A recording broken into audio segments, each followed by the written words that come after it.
Hello, welcome to Soulprint Intuitive Tarot. It is October 15th.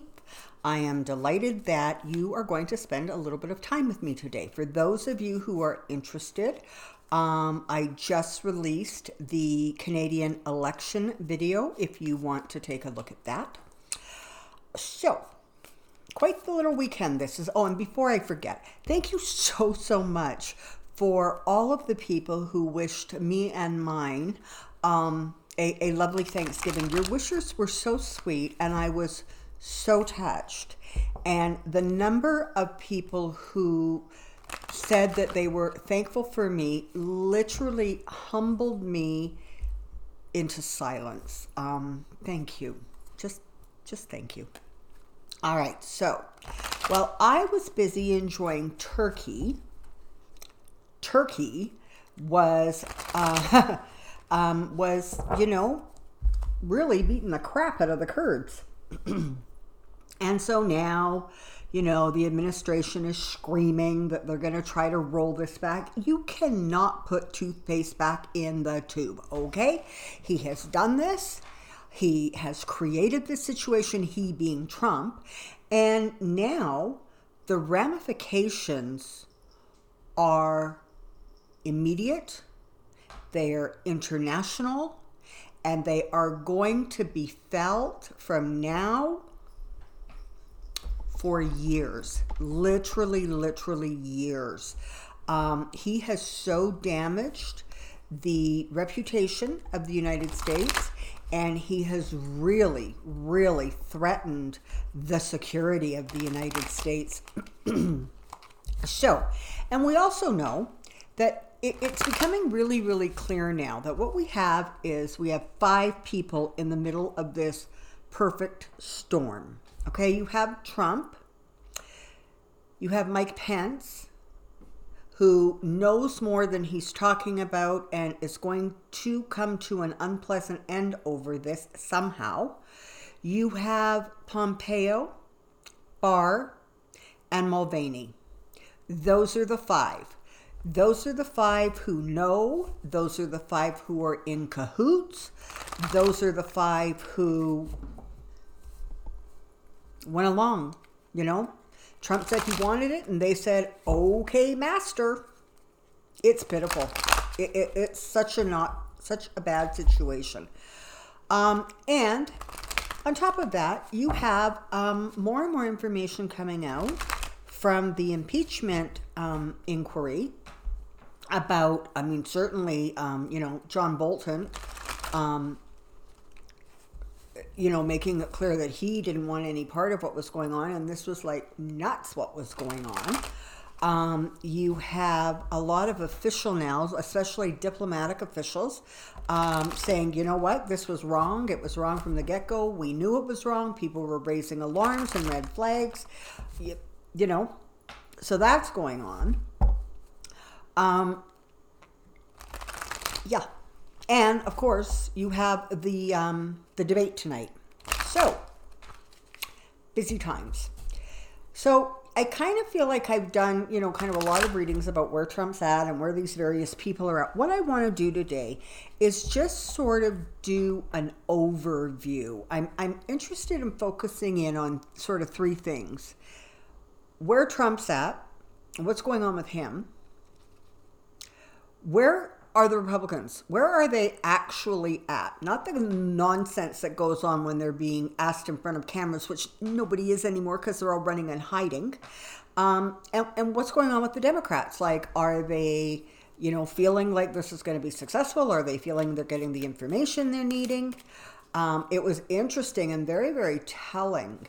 Adam Schiff said on one of the shows on Sunday morning, I believe it was, that it's very possible that they may not even need the whistleblower to come in and testify, because they're getting so much sort of like corroborating evidence about what's already known and out there in public. So, come on down.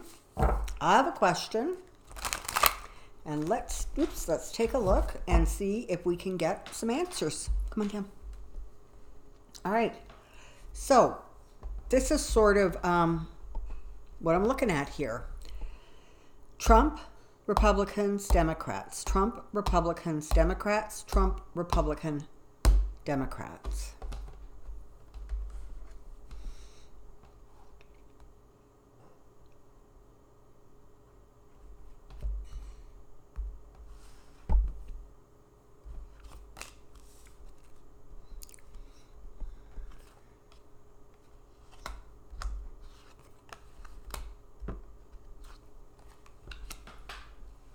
Okay. So,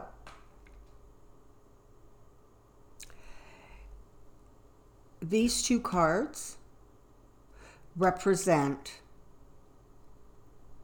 the Democrats. Okay, they are moving forward. They are continuing to very carefully let little bits of information out, just very tiny little bits, a statement here, a comment there. They're holding everything very close to their chest because they understand that it's going to trigger some significant emotional responses when this stuff sort of comes out full-fledged. And so they want to keep it contained for now. I think they've all explained this, right? They want to keep it contained. They don't want potential witnesses sort of trying to match their story with somebody else's story. So they are frankly pleased. They feel that they are moving forward in a balanced way. They believe that they are getting the information they need. In fact, literally their cups overflow with information. So this inquiry is actually going way better than they even hoped for, because there was so much wrong that now people are starting to say, I'm joining the crowd. I'm not going to stay silent. Well, you know, my information is so important to be shared. So they're in a good place. Trump is terrified, just terrified, that more secrets of his are going to come out. You know, he's the one who knows all of his secrets, so he is well aware of how many more secrets might end up being exposed, like the tears, you know, from the sun moon here, right? So he is concerned, and the more he concerned he becomes, literally, the more he howls like a dog. Literally, okay? So he's going to continue to be very vocal. He's going to be pushing back. He's not going to be making any sense. He is going to become more and more erratic, which is terrifying because he's already so erratic now. It just makes you wonder how much farther over the edge this guy can fly. And this is the GOP. This is the GOP. They're worried, they're stressed, and right now they are trying to calculate whether or not they would be farther ahead to sort of cut bait and pull their support from Trump, or whether they should continue to tough it out and say inane, stupid things on the air. Because that's really all they've been doing lately.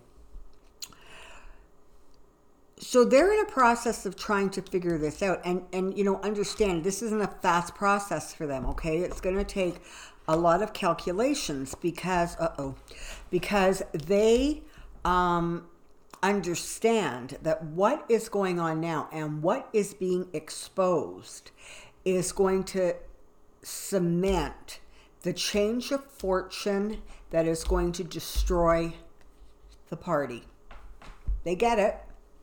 They're just not sure what to do about it because, of course, Trump's base is so strong, and they are literally waiting and worrying and stressing, and they're just continually watching the polls. They're continually watching to see how people are reacting and responding.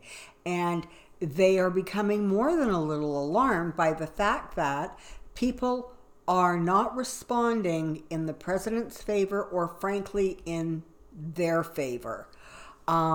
And, there are a lot of questions that are going to need to be answered, even as far as the whole Turkey, Syria, Kurds situation.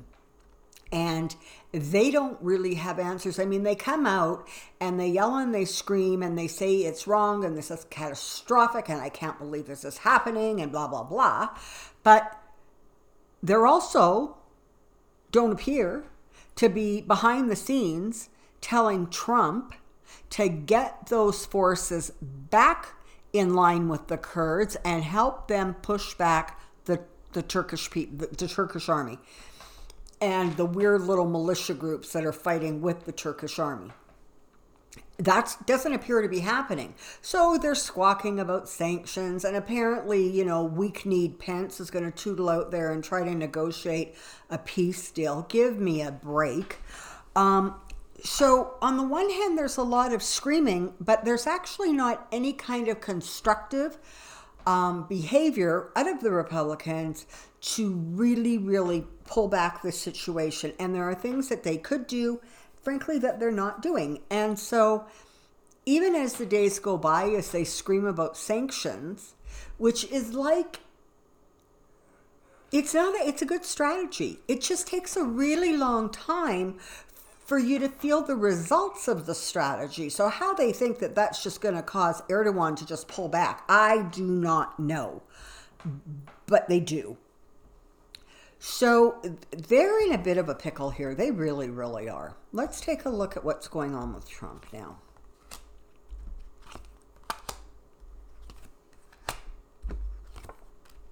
Okay. He's going to continue to be defensive. He's going to continue to rant and rave because, that's his go-to behavior. He is really, really getting concerned about the fact that there are business deals and overseas deals that are going to be exposed, and it is causing him a significant amount of concern and worry and, frankly, agitation. Every day people are saying he gave the Turks this invitation to just do a land grab and invade. And it's hard to not marry that with the fact that he has, business interests in Istanbul. So, I've come to the conclusion that when Trump says America first, he literally internalizes that as I'm American, I'm first. What I want comes first. So in his head, make America first really means make Trump first. Trump's priorities. And it's just, it's always been that way. It's just becoming so blatantly obvious that even people who, maybe wouldn't have pointed it out a while ago are definitely at least acknowledging that there's a wee little bit of a conflict of interest there. And we have the Queen of Pentacles, which, again, this talks to money, right? It talks to looking at the finances, looking at Trump's finances. And actually, I would not be surprised at all if something comes out in the next short while about some other agency, or maybe some information that some agencies are already looking at in terms of his financials, if that doesn't end up going in favor of whoever it is that Trump is fighting against. So if it's the Southern District, they're going to win. If it's the District of Columbia or whatever, they're going to win. Whoever it is going to gain either access to the financials or expose more wrongdoing in terms of, Trump's behavior. And ultimately, there is a sense of judgment that is coming down on him. And it sort of, he doesn't have an explanation for anything that he has done that is even remotely altruistic. Everything is about what he wants and what he can accomplish and how much money can he pull in and how much money can he pull in. Here comes justice. He's actually terrified. He is absolutely terrified of this thing moving forward. You know, even behind the scenes, he's being told it's not looking good. You know, buddy, you're in a bit of trouble here. And more information is coming out against you. Nothing that's coming out is supporting you. You know, Rudy Giuliani is making a fool of himself. And people are going, you know, people are basically trying to make Giuliani the scapegoat while covering their own butts. So you've got Pompeo pushing back saying he wasn't doing it under my watch. And, you know, it's just,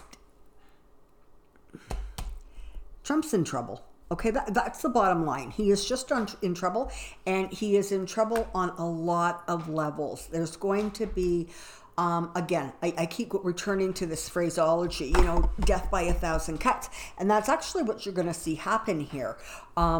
From this day forward, from last Monday forward, you are going to see the truth taking slices at Trump.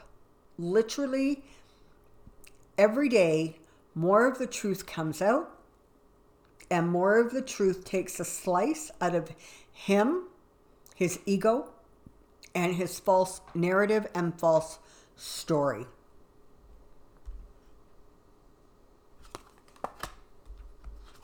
There's a lot of there's a lot of fighting. There is a lot of disappointment. There is a lot of recognizing that this has fallen apart and is not going to come back together. And this pertains to both Trump and the GOP. I'm going to say that at this point, even Trump is starting to realize that, oh, he can't spin his way out of this. His supporters, you know, that 20%, are going to believe whatever he says. So in some way, they're kind of irrelevant. And that soft Republican vote is not swinging his way and does not look like it will. And so what that means is that all of a sudden, senators have a much bigger concern on their hands than Trump's base, because Trump's base is actually starting to shift. And so they're now trying to figure out when, strategically, do they jump off the Trump bandwagon so that they can maintain their own positions of strength, their own career, their own, you know, pot of gold, basically. So again, a great deal of confusion, again, more dark money. You know, this is just going to be like I would call it a disaster, but you know what? It's really not. It's part of the process that is necessary to expose what is going on and what has been going on and what they have attempted to go on. So a lot of stuff is going to be exposed. Do not fool yourself into thinking that that barrel is going to be scraped clean. It is not. Whether he is impeached, and in fact, even whether Pence, Mulvaney, Barr, and Pompeo, even if they're all impeached, it doesn't stop it. It doesn't stop all of the corruption. But it will put a big dent in it. So in order to fix what's going on now, there has to be a real stripping down in order to get all of the muck and crap that has stuck, unstuck, and, you know, floating away.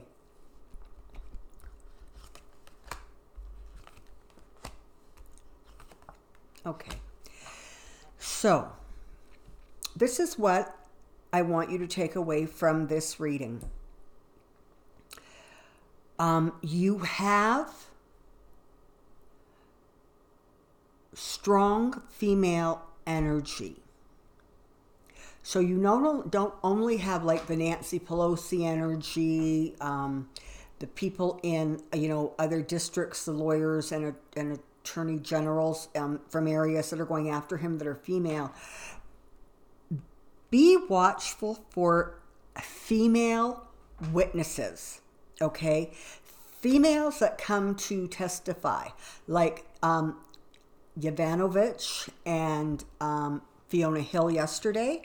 In some ways, they are going to bust this thing wide open. When it comes right down to it, they are going to be the ones who fill in enough of the blanks, give it enough color, give them enough specific details that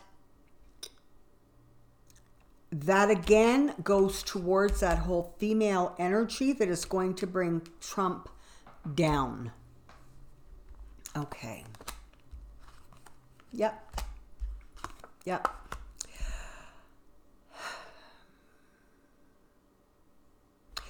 The GOP and Trump are going to end up being disappointed. Their ideas were not for the good of the country. They were mercenary. It was what they could get for themselves, and that is going to backfire. They have sort of hit that threshold, that place where people are getting really done with this. Nobody can come up with a good explanation or a good reason, a good justification for why Trump and that his administration was doing what they were doing.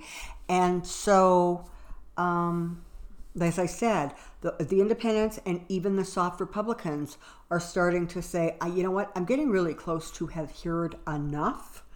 And so that bodes really well for, the impeachment, the articles of impeachment, and then it puts the Senate in a, coming to pass, and then it puts the Senate in a much more difficult position because people are going to expect their representatives, at least some of them, to do what needs to be done to stop this.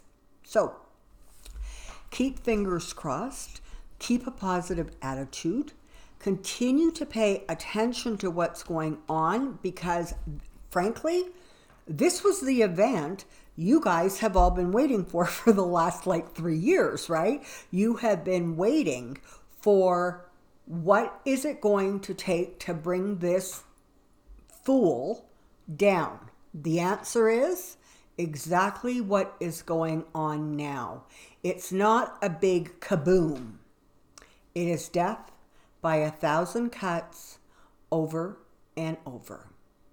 That's good news, because when something is sort of destroyed cut by cut, there is nothing to salvage by the time you get to the end. And that's the goal. All right. Thank you so much for joining me. The likes, the subscribes, the comments are brilliant. If you're looking for a private reading, there's some information in the box down below. And I'm so grateful for all of your support in all of the multiple ways in which you support Soulprint. So I thank you very much for that. And until next time, take care, be well, and we'll see you soon. Bye.